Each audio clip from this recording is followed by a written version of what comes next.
Hello everyone, welcome back. Jeb here.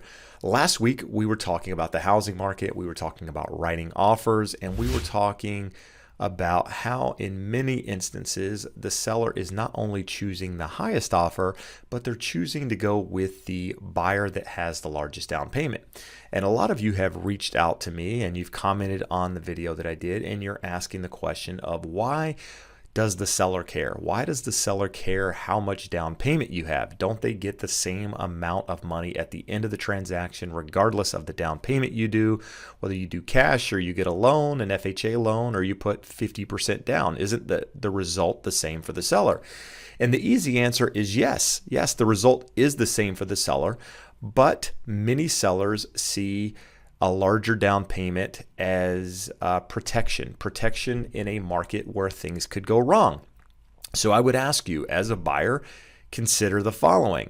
If you're purchasing a home and the offer price is $500,000 and you're going above that asking price for whatever reason, and the appraisal comes in short, the seller sees the person with the larger down payment more likely to be able to still close on that property because they have a larger down payment. They can, still have a reasonable down payment on their loan and use some of the funds maybe that was going towards that down payment to cover the appraisal gap.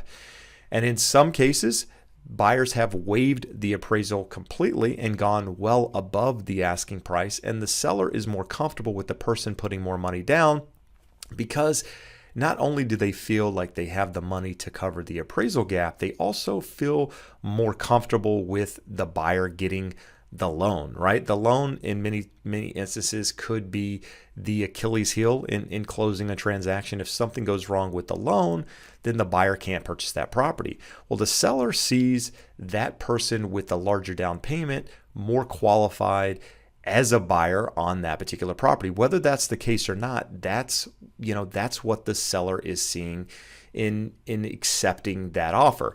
And a lot of times, and we've discussed this, is it comes as a recommendation from the listing agent. A lot of times, the listing agent makes the recommendation to the seller in which offer to accept based on certain characteristics of how the offer is laid out. Many times the seller will ask, say me as the listing agent, well, what do you think? What do you think about the offers? What, makes this one better than that one, and so on and so forth. And so we start discussing it. We go through everything in that offer, from purchase price to escrow term to down payment to contingency timeframes. What are they asking for in the offer? Are they asking for home warranty? Are they asking for termite? Are they asking for closing costs? We're going through everything. And then what I do as an agent is I lay out a spreadsheet and I compare offer 1 to offer 2 to offer 3. So it's very easy for sellers to look at things across the board to get a really good idea of what makes one offer stand out over the other. And what you'll see is a lot of times seller goes first to price and then they go to how much the down payment is, because again, it's a level of comfortability with the seller accepting a buyer if they have a larger down payment. Now, as someone who has been doing this a long time, the person with the larger down payment isn't more qualified. But in a market right now, when things are going above the asking price, a lot of times having that additional money, whether it's being used in a bank account or not being used, gives the seller the satisfaction of knowing if something does potentially go wrong, there is additional money there to cover the gap and what have you. And in addition to that, we've talked about highest and best offers in other videos as well. And I'm getting people reaching out to me, well, why is the seller asking for a highest and best? They've asked for a price, that as a buyer, I came in with that price. In fact, I went over that price. I was willing to go over the appraisal in some cases as part of my offer. Now, why am I getting a counteroffer asking me to go up in price or asking me for my highest and best? And it's because you're in a seller's market, right? Think of it from a seller's perspective. Now, I know this is hard as a buyer at the moment. It's hard being a buyer in any market, more so in the market that we're in now, just because things are so competitive. They're moving so quickly. But why are you being asked to come in with a highest and best offer if you're already at the asking price? Well, in many cases, it's because there's multiple offers at or above that asking price already. And as the seller, The seller is trying to net the most amount of money in most cases on the sale of their property. And by reaching out to everyone, letting them know that, hey, we have multiple offers. What is your highest and best price? In most cases, the buyers, all the buyers, that were interested in that property are going to come up a little bit in that price. So they have two ways to respond.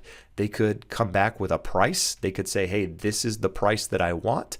Or they could reach out to everyone, say, bring me your highest and best. And typically speaking, when you say highest and best, people are willing to do things, in order to get their offer accepted. Whereas if you just ask for a price, you might have everybody that you countered come back and say, yeah, we'll do that price. And then you're kind of in the same position as you were before, where no one is really standing out. So if you ask for a highest and best, you have the ability to actually get more than the asking price. Now, a lot of you are saying, hey, the sellers are greedy in this market. It's the agent's fault. We're driving up the price.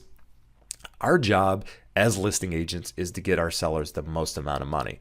Now, I understand that can be frustrating as a buyer, but know that if you were in that position, you would also want the most amount of money for your property. So as listing agents, we're guiding our sellers through the process. We're not telling them this is what you need to do or this is the amount that you should ask for. We're saying, hey, if we were in your position, this is what I would advise you to do, or this is what I've had clients do in the past.